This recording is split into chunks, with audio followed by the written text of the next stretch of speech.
আয়াতে কারিমা তেলাওয়াত হয়েছে, যাদেরকে পূত পবিত্র বলা হয়েছে, শুধু পবিত্র নয় পূত পবিত্র বলা হয়েছে, সেই ইমাম হুসাইনের আজকে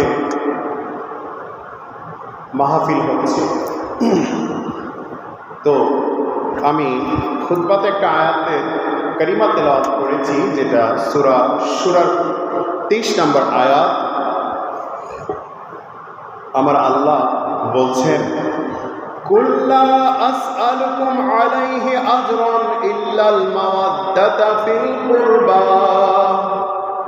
কুল লা আসআলুকুম, হে হাবিব, হে আল্লাহর রাসূল, ও আমার বন্ধু, দুনিয়ার রাহমাতুল লিল আলামিন নবী, আপনি বলুন, আমি তোমাদের কাছে রিসালাতের প্রচার, আলাইহি আজরান ইল্লাল মাওয়াদ্দাতা, তোমাদের কাছে রিসালাতের প্রচার করেছি, তোমাদেরকে উপদেশ দান করেছি, তোমাকে ভালো পথ দেখিয়েছি, তোমাদের কাছ থেকে আমি কিছু চাই না, শুধু চাই তোমাদের কাছে একটাই, আমি যে তোমাদের জন্য তায়েফের ময়দানে এত অত্যাচারিত হয়েছি, উহুদের জমিনে নিজের দাঁত শহীদ হয়েছে, আমি তোমাদের জন্য নিজের জন্মভূমি মক্কা ছেড়ে দিতে হয়েছে, তোমাদের জন্য আমাকে হজ করতেও আমি পারিনি, তোমাদের কারণে আমি আমার দেশ ছাড়তে হয়েছে, মদিনায় এসে থাকতে হয়েছে। ও উম্মত, তায়েফের জমিনের মানুষ আমাকে ভালোবাসতো, কিন্তু তোমাদের হেদায়েতের বাণী প্রচার করতে গিয়ে আমি তাদের কাছে শত্রু হয়ে গিয়েছি। ধন সম্পদের জন্য নয়, টাকা পয়সার জন্য নয়, দামি গাড়ি বাড়ি দামি চাকরির জন্য তাদের কাছে শত্রু হয়নি, শুধুমাত্র তোমাদের ভাই যারা আমার শত্রু হয়েছে, শুধুমাত্র তোমাদেরকে জান্নাতের রাস্তা দেখিয়ে দিয়েছি, ভালো কোনটা খারাপ কোনটা দেখিয়ে দিয়েছি, সেজন্য আমি তাদের কাছে শত্রু হয়েছি। ও উম্মত, আমার এত কিছু লাগবে না, আমার এত কিছুর প্রয়োজন নেই। আমার আল্লাহ বলছেন, শুধু এটাই ফিল করবা, তোমরা তোমাদের নিকট আত্মীয়ের ভালোবাসা ছাড়া, তোমরা তোমাদের নিকট আত্মীয় যারা রয়েছে তাদেরকে তোমরা ভালোবাসবা, এইটাই হচ্ছে আমি পারিশ্রমিক হিসাবে তোমাদের কাছে চাই, আর পৃথিবীতে অন্য কোনো পারিশ্রমিক চাই না। আমার নবীজিকে আল্লাহ বলে দিচ্ছেন, রাসূল আপনি বলুন, আমি তোমাদের কাছে কিছু চাই না, তোমাদেরকে যে আমি ভালো পথ দেখিয়েছি, তোমরা আগে ছিল মূর্তি পূজারক, তোমরা আগে ছিল জেনাকারী, আগে ছিল তোমরা অন্যের সম্পদ লুণ্ঠনকারী, হালাল হারাম কিছুই চিন্তা না, তোমরা হালাল কোনটা হারাম কোনটা ভালো কোনটা খারাপ কোনটা এটাই চিন্তা না। বাবার পরিচয় ছিল না, মায়ের পরিচয় ছিল না, বোনের পরিচয় ছিল না, ভাইয়ের পরিচয় ছিল না, আগে তোমাদের স্বামী স্ত্রীর তো পরিচয় ছিলই না, নারীদের তো কোনো দামই ছিল না। তো আমি এত কিছু করলাম, এটার বিনিময়ে তোমাদের কাছে আমি হেদায়েতের পথ পৌঁছে দিয়েছি, সুন্দর সমাজ দিয়েছি, সুন্দর রাষ্ট্র দিয়েছি, কোরআন সুন্নাহর শরীয়ত দিয়েছি, শুধুমাত্র তোমাদের কাছে আমি এটাই চাই, এর বিনিময়ে আর কিছুই চাই না, একটা জিনিস চাই, সেটা হচ্ছে তোমাদের কাছে আমি, তোমরা যেন তোমাদের যারা নিকট আত্মীয়, মা বাবা ভাই বোন, পাড়া প্রতিবেশী সমাজ আত্মীয় স্বজন যারা আছে, তাদেরকে তোমরা বেশি ভালোবাসবা, এটাই আমি তোমাদের কাছে চাই, আর অন্য কোনো প্রতিদান বা অন্য কোনো পারিশ্রমিক চাই না। আমার আল্লাহ নবীজিকে বলছেন, আপনি আপনার উম্মতদেরকে বলে দিন, দেখুন আজকে আমরা সামান্য ছোটখাটো বিষয়ের জন্য ভাইয়ের সাথে ভাই কথা বলি না, একটা রাস্তা নিয়েও 2-4 ফুট জায়গার রাস্তা নিয়েও অনেক সময় ভাইয়ের সাথে ভাইয়ের কথা হয় না, সামান্য কিছু টাকা পয়সা বেশি হলে এক ভাই আরেক ভাইকে ঘৃণা করা শুরু করে। অথবা দেখা যায় একটু বড় যারা, তারা তাদের গরিব আত্মীয়দেরকে তো ওনাদের অনুষ্ঠানে, সামাজিক অনুষ্ঠানে, বিবাহ শাদী মেজবানে দাওয়াতও করে না, অনেক সময় স্মরণও করে না। অথচ আমার নবীজি আমাদেরকে দিল কি শিক্ষা, আর আমরা নিলাম কি শিক্ষা। আমরা সেই ইসলামের সুন্দর, সেই সহজ সরল, সেই যে ব্যবস্থাপনা, যে লাইফস্টাইল আমাদেরকে আমার নবীজি দিয়েছেন, সেই লাইফস্টাইল থেকে আমরা চলে এসেছি, দূরে সরে গিয়েছি, যার কারণে আজ সমাজ বলেন, রাষ্ট্র বলেন, সর্বাধিক জায়গায় আমরা আজ ব্যাধিগ্রস্ত, আক্রান্ত। এই রূপ থেকে উপায় একমাত্র ইসলামী সমাজ। এই ব্যাধি থেকে একমাত্র বাঁচার রাস্তা হচ্ছে কোরআন হাদিসের শিক্ষা। তাই আল্লাহ তাআলা আমাদেরকে এই শিক্ষাগুলো আমল করার তৌফিক দান করুন। তো বলছিলাম, ইমাম হুসাইন রাদিয়াল্লাহু তাআলা আনহু এবং হাসান রাদিয়াল্লাহু তাআলা আনহু আলোচনা। একদিন ঈদের দিন হযরত হাসান রাদিয়াল্লাহু তাআলা আনহু, হুসাইন রাদিয়াল্লাহু তাআলা আনহু মায়ের কাছে বলছে, আম্মা, ও জগতের মা ফাতেমাতুজ জাহরা রাদিয়াল্লাহু তাআলা আনহা, নবীর কন্যা, সবাই তো ঈদগাহে চলে যাচ্ছে নতুন পোশাক পরে পরে তাদের বাবাদের সাথে নামাজ আদায় করার জন্য। আমরা কি মা, তবে কি ঈদগাহে কি নামাজ পড়তে যাব না? আমাদের নতুন পোশাক এখনো কেন দিচ্ছ না? ওই ছোট দুই হাসান হুসাইন নবীর আওলাদ মাসুম বাচ্চা মাকে প্রশ্ন করেছে, আম্মা, আমাদের পোশাক কোথায়? সবাই তো চলে যাচ্ছে ঈদগাহের ময়দানে, আমরা কবে যাব? আমাদের পোশাক কই? মা ফাতেমাতুজ জাহরা রাদিয়াল্লাহু তাআলা আনহা ভিতরে ভিতরে কান্নাকাটি শুরু করে দিয়েছে। ঘরে নাই চাউল, ঘরে নাই খাবার বাচ্চাদেরকে দেওয়ার মতো, আর সেখানে বাচ্চারা দাবি করে বসেছে তাদের ঈদের নতুন পোশাক কই। তখন তিনি বলছেন, বাবা, তোমরা গোসল করে আসো, গোসল করে আসতে আসতে তোমাদের কাপড় রেডি হয়ে যাবে, অর্থাৎ কাপড়ের দর্জি এসে তোমাদের কাপড় দিয়ে যাবে, তোমরা অতি দ্রুত গোসল করে আসো। যখন তারা গোসল করতে গেলেন, মা ফাতেমাতুজ জাহরা রাদিয়াল্লাহু তাআলা জায়নামাজে বসে বসে আল্লাহর দরবারে কান্নাকাটি শুরু করে দিলেন, ওগো আল্লাহ, আমার সন্তানরা ঈদের দিনে নতুন পোশাক চেয়েছে, কিন্তু আমার তো নতুন পোশাক দেওয়ার সামর্থ্য নেই। আমি তাদেরকে বলেছিলাম যে নতুন পোশাক দেব। এদিকে তারা দুই ভাই, এক ভাই আরেক ভাইয়ের সাথে বলছে, ভাই, ও ভাই, আমাদেরকে কি আমাদের মা নতুন পোশাক দিবে? তখন আরেক ভাই বলছে, হ্যাঁ, অবশ্যই আমার মা যেহেতু বলেছে, অবশ্যই সত্যি বলেছে, নতুন পোশাক দেবে, নবে তো তিনি নবীর কন্যা, তিনি তো মিথ্যা বলতে পারে না। এদিকে মা ফাতেমাতুজ জাহরা কান্নাকাটি করছে মুসল্লায় বসে, আসমান জমিন তার সাথে কান্না করছে। নবীর কন্যা, দু জাহানের বাদশার মালিকের মেয়ে কান্না করছে আল্লাহর কাছে যে এই সন্তানদেরকে কিভাবে ঈদের জামা দিবে। আমার আল্লাহ তাআলা ইমাম হাসান হুসাইন রাদিয়াল্লাহু তাআলা গোসল করে বাড়ির আঙ্গিনায় আসার আগে আমার রব্বুল আলামিন জান্নাত থেকে দুটো পোশাক পাঠিয়ে দিলেন। কিতাবে আসছে, একটা পোশাকের রং ছিল লাল আর একটা পোশাকের রং ছিল সবুজ।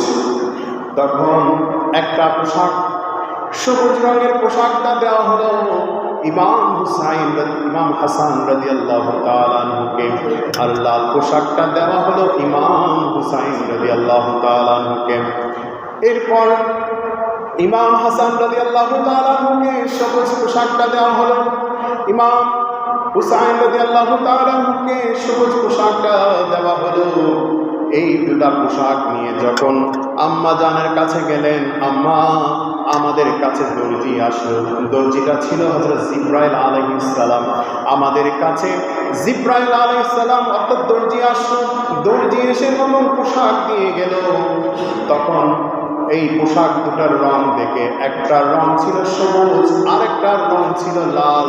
এই দুটার পোশাকের রং দেখে মা ফাতেমাতুজ জাহরা রাদিয়াল্লাহু তাআলা আনহা আর বুঝতে বাকি রইল না, এই পোশাক তো জান্নাত থেকে এসেছে। এই পোশাক জান্নাত থেকে এসেছে। দুটা পোশাকের রং দুই রকম দেখে তিনি কান্নাকাটি শুরু করলেন। তিনি বললেন, ও হাসান হুসাইন, এই পোশাক তোমরা পরিও না, চলো আগে নবীর দরবারে এই পোশাকের রঙের রহস্যটা কি জেনে নি। তখন আমার নবীর কন্যা মা ফাতেমাতুজ জাহরা আমার নবীর কাছে যাওয়ার আগে ওই ঘরে হযরত জিবরাইল আলাইহিস সালাম এসে বললেন, ইয়া রাসূলুল্লাহ, আপনার মেয়ে যখন আসবে, আপনার মেয়ের দুইটা সন্তানকে আল্লাহ তাআলা দুইটা পোশাক দিয়েছেন জান্নাত থেকে, একটা হচ্ছে সবুজ রঙের আর একটা হচ্ছে লাল রঙের। একটা ছিল সবুজ রঙের, আরেকটা ছিল লাল রঙের। সবুজ রঙের রহস্য হলো আপনার কলিজার টুকরা ইমাম হাসানকে বিষ পান করে সবুজ মৃত্যু দেওয়া হবে। আরেকটা হচ্ছে লাল পোশাক দেওয়া হলো। ওই লাল পোশাক ছিল হযরত হুসাইন রাদিয়াল্লাহু তাআলা আনহুকে দেওয়া হবে, কারণ আপনার ওই উম্মতেরা কারবালার জমিনে আপনার ইমাম হুসাইনকে তারা শহীদ করে মারবে, সেজন্য লাল পোশাক দেওয়া হলো। এই নবীর কন্যা যখন ঘরে প্রবেশ করলেন, অন্যদিন হাসান হুসাইন নবীর কন্যা যখন আসতো, আমার নবীজি তাদেরকে দেখে হাসতেন, খুশি হয়ে যেতেন। কিন্তু আজকে যখন আসলেন, তখন আমার নবীজির চেহারা প্রকাশ হয়ে গেল। আমার নবীজির রং, শরীরের রং আরো লাল হয়ে গেল। তিনি চোখের পানি আসছে এমন অবস্থা। তখন বলছেন, ও আমার কলিজার টুকরা ইমাম হাসান হুসাইন, তোমরা বাইরে খেলতে যাও, আমি তোমাদের মায়ের সাথে একটু কথা বলবো। তখন আমার নবীজি মা ফাতেমাতুজ জাহরাকে বলছেন, ও ফাতেমা, তোমার কলিজাকে শক্ত করো, ইসলামের জন্য, আমার উম্মতদের গুনার নাজাতের জন্য আল্লাহ তাআলা তোমার দুই সন্তান ইমাম হাসান হুসাইনকে কবুল করে নিয়েছেন। অর্থাৎ তোমার ইমাম হাসানকে আমার উম্মতেরা বিষ পান করে তাকে সবুজ করে দেবে, সেজন্য আমার আল্লাহ তার জন্য সবুজ পোশাক বানিয়েছেন।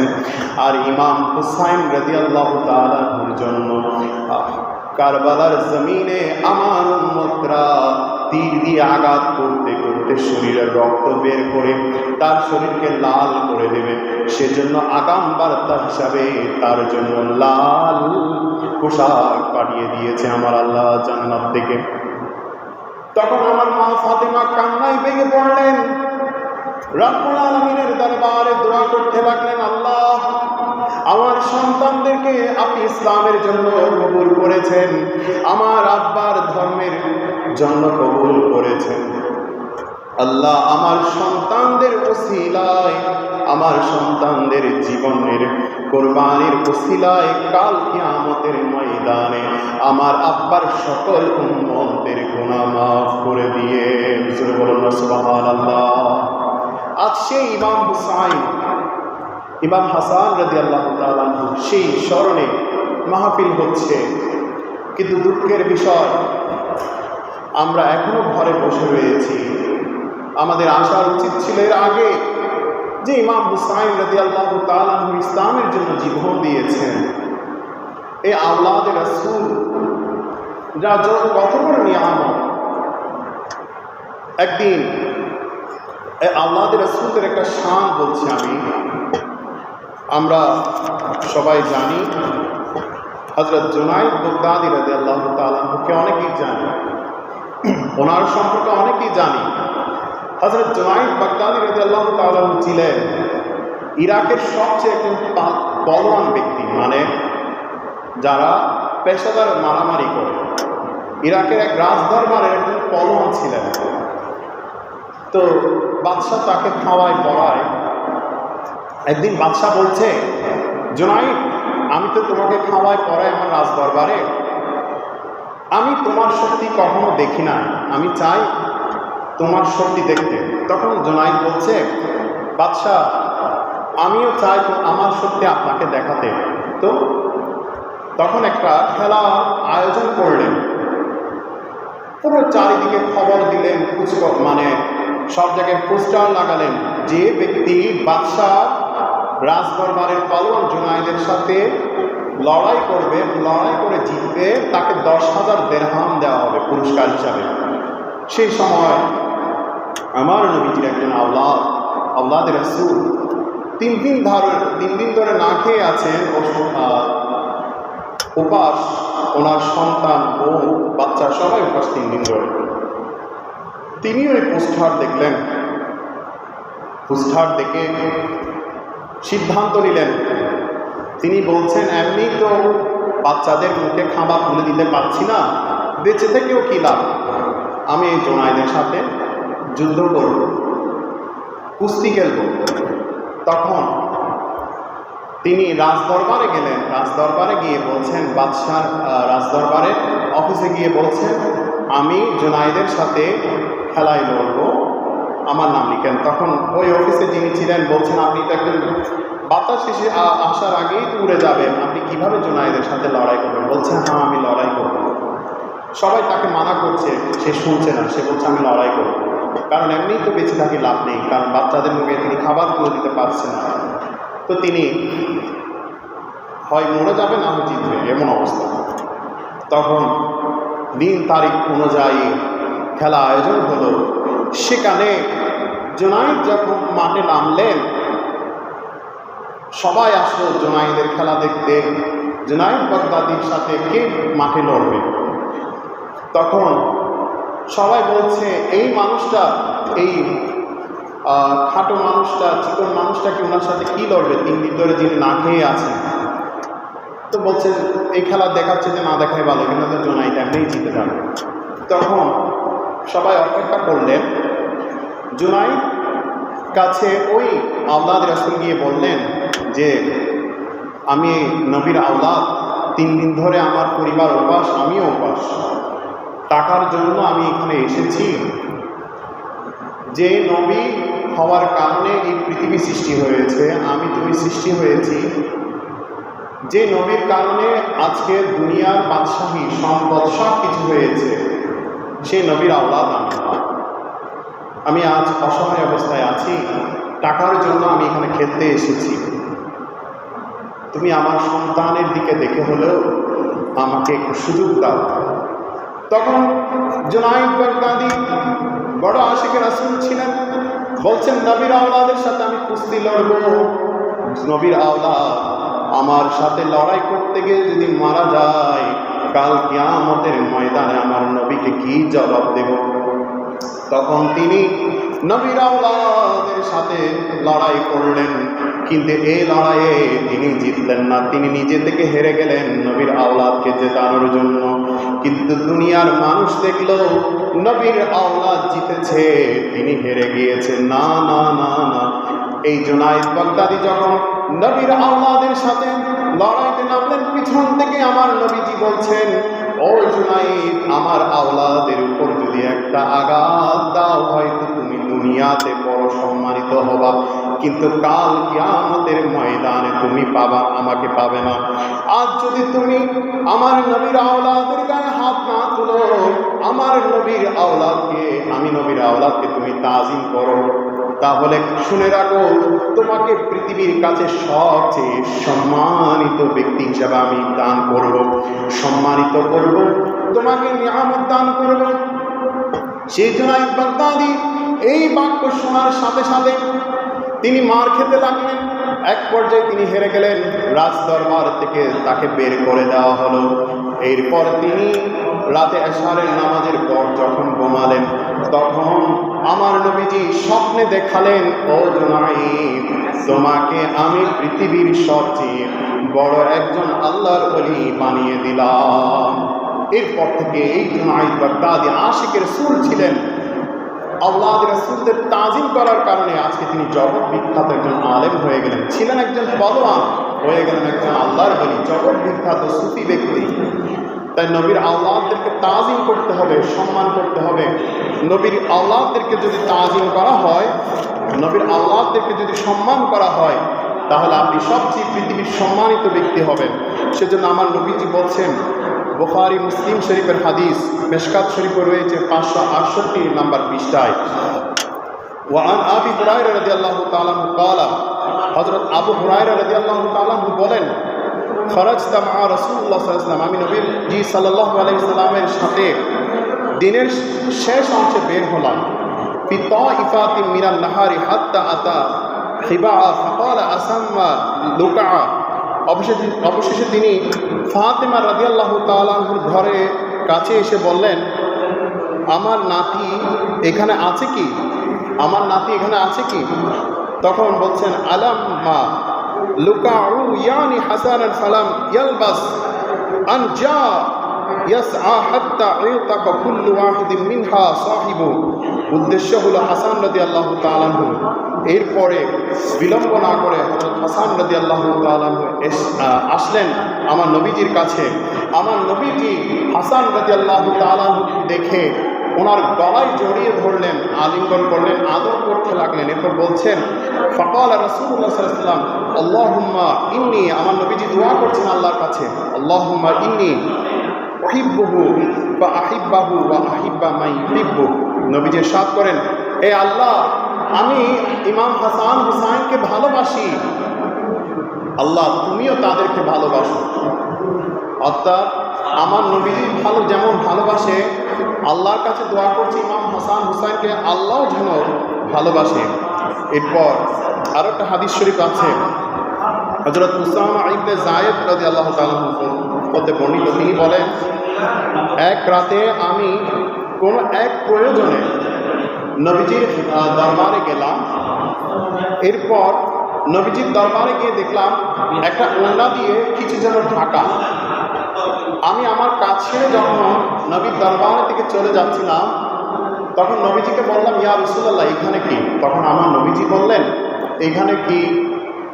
তখন তিনি নবীজি ওইটা উত্তর না দিয়ে ওই ওড়নাটা তুলে ফেললেন। দেখলেন সেখানে আমার নবীর রানের উপর, দুই রানের উপর দুই নাতি বসা, অর্থাৎ হাসান হুসাইন রাদিয়াল্লাহু তাআলা আনহু। তখন আমার নবীজি বলছেন, হাযান ইবনা ইবনাতাই, অর্থাৎ এরা দুজন হচ্ছে আমার ছেলে, অর্থাৎ ইমাম হাসান হুসাইন এরা হচ্ছে আমার সন্তান এবং এরা আমার মেয়ের সন্তান। তখন আমার নবীজি বলছেন, আল্লাহুম্মা ইন্নী উহিব্বুহুমা ওয়া আহিব্বাহুমা ওয়া আহিব্বা মা ইউহিব্বুহা, আমি তাদেরকে ভালোবাসি আল্লাহ, আপনিও ভালোবাসুন, আল্লাহকে বলছে।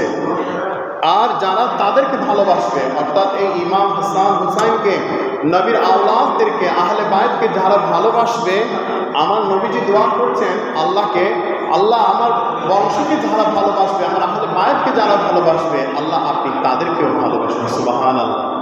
সালাতুন ইয়া রাসূলুল্লাহ আলাইকুম।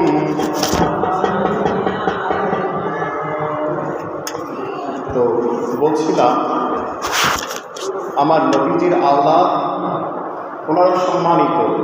কুফাবাসী ইমাম হুসাইন রাদিয়াল্লাহু তাআলা আনহুকে চিঠি লিখলেন, প্রায় 40,000-এর মতো চিঠি লিখলেন, তিনি যেন কুফায় আসেন, কুফার দাওয়াত দেওয়া হচ্ছে।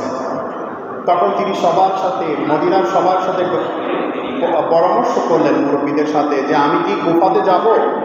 তখন ওই এলাকার মুরব্বীরা বলছে, কুফার মানুষ বেশি ভালো না, তাদের কথা মিষ্টি কিন্তু তাদের তলোয়ার চালানো ভালো না, তুমি যেও না ইমাম হুসাইন, যারা তোমার বাবাকে, তোমার ভাইকে হত্যা করেছে। তো পরীক্ষামূলক হিসাবে নবীর একজন আওলাদ ইমাম মুসলিম বিন আকিল রাদিয়াল্লাহু তাআলা আনহুকে সেখানে পাঠানো হলো ওনার দুই সন্তানকে নিয়ে। সেখানে ওনার মুসলিম বিন আকিল যখন গেলেন, সাথে সাথে অসংখ্য মানুষ ওনার কাছে বায়াত গ্রহণ করলেন। 17,000 কুফাবাসী বায়াত হলেন।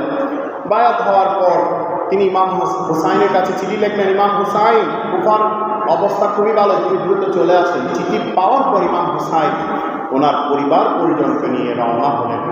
রওনা হতে হতে তিনি কারবালার মাঠে চলে আসলেন। তখন তিনি কারবালার জমিনে আসার পর বলছেন, এখানে তোমরা তাঁবু গাড়ো। ওনার সফর সঙ্গী সাথীদেরকে বললেন, এখানে তাঁবু গাড়ো। যখন তাঁবু গাড়ার জন্য মাটি কোড়া হচ্ছে, ওই মাটি থেকে রক্ত বের হচ্ছে। যখন গাছ কাটা হচ্ছে, ওই গাছ থেকে রক্ত বের হচ্ছে। ওই মাটিগুলাও ছিল লাল রঙের। তখন চারিদিক থেকে জিজ্ঞেস করা হলো, বলছে এই জায়গাটার নাম কি? তখন বলা হচ্ছে এই জায়গাটার নাম হচ্ছে কারবালা। তখন ইমাম হুসাইন রাদিয়াল্লাহু তাআলা আনহু বলছেন, ও আমার সফর সঙ্গী সাথীরা, আমরা আর এখান থেকে কোথাও যাব না। আজ বোধহয় আমাদের শেষ দিন, আমার শেষ সময় চলে এসেছে। আমি এখানেই থাকবো, এখানেই তাঁবু গাড়ব। সেই অবস্থায় তখন চারিদিক থেকে ওই ইয়াজিদের বাহিনীরা আমার নবীর আওলাদকে চারিদিক দিকে ঘেরাও করে ফেললেন। এরপর তারা ঘেরাও করার পর আমার নবীজির আওলাদ ইমাম হুসাইন রাদিয়াল্লাহু তাআলা আনহুর সফর সঙ্গীরা তাঁবু গাড়লেন। তাঁবু গাড়ার পর আমার নবীজির আওলাদের সংখ্যা ছিল, সফর সঙ্গীর সাথীর সংখ্যা ছিল ৭২ জন। ইয়াজিদের সৈন্য সংখ্যা ছিল ৪,০০০। সবাই আসলেন। আসার পর ইমাম হুসাইনের সাথে যুদ্ধ করার জন্য বারবার বলছেন। ইমাম হুসাইন সমাধানের পথে যেতে চাচ্ছে, সমঝোতায় যেতে চাচ্ছে, কিন্তু ওই ইয়াজিদ বাহিনী কোনো সমঝোতা চায় না। তারা চায় যুদ্ধ আর যুদ্ধ। এরপর ইমাম হুসাইন রাদিয়াল্লাহু তাআলা আনহুর সন্তান ইমাম আসগর, ছোট বাচ্চা, ৩ দিন ধরে না খেয়ে আছে, পানি নাই, মায়ের বুকের দুধ নেই, মা পানি খাওয়াবে এমন অবস্থাও নেই, ঘরে নেই পানি। তখন ইমাম হুসাইন রাদিয়াল্লাহু তাআলা আনহুকে যখন বলা হলো, ইমাম হুসাইন, আমার স্বামী, আমার এই সন্তান ৩ দিন ধরে উপাস আছে, যদি তাকে এক ফোঁটা পানি পান করানো যায় তাহলে হয়তো সে বেঁচে যাবে। তখন ইমাম হুসাইন রাদিয়াল্লাহু তাআলা আনহু ইমাম আসগরকে নিয়ে, ছোট বাচ্চাকে নিয়ে ওই ইয়াজিদ বাহিনীর কাছে যখন গেলেন, দেখলেন ফোরাত নদী ঘিরাও করে রেখেছে, পানি দেবে না। অথচ যেই নবীর কারণে দুনিয়ার সব কিছু সৃষ্টি হয়েছে, যেই নবীর কারণে আসমান জমিন গ্রহ তারা পানি সৃষ্টি করেছে, সেই পানি আমার নবীর আওলাদের জন্য বন্ধ করে দিয়েছে এই ইয়াজিদ বাহিনী। তখন ইমাম হুসাইন যখন বললেন ইমাম আসগরের জন্য পানি দিতে, একটু পানি দিতে, ভুল হয়তো আমরা করেছি, বড়রা করেছি, মাসুম বাচ্চা, ছোট বাচ্চা, সে তো ভুল করেনি, তাকে এক ফোঁটা পানি দাও। সে বলছে পানি দেওয়া যাবে না, পানি বন্ধ করে দেওয়া হয়েছে তোমাদের জন্য। তখন দূর থেকে এমন একটা তীর নিক্ষেপ করা হলো, যে তীর এসে বুকে লাগলো আমার নবীর আওলাদ ইমাম আসগর সেখানেই শহীদ হয়ে গেল।